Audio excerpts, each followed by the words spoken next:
napasahan ng bola. Ikaw ba nagpasa ng bola?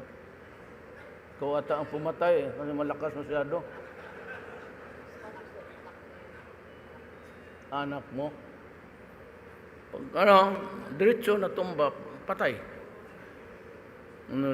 Tapos wala akong aid. Nakandara pa ako, punta ospital. Wala na akong mautosan ngayon. Sabi ni Bong, Mayor, kung gusto mo lang, I will act as a temporary helping hand. But he costed along with me for 21 years.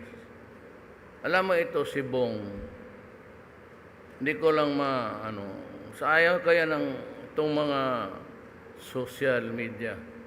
Ayaw nilang maniwala.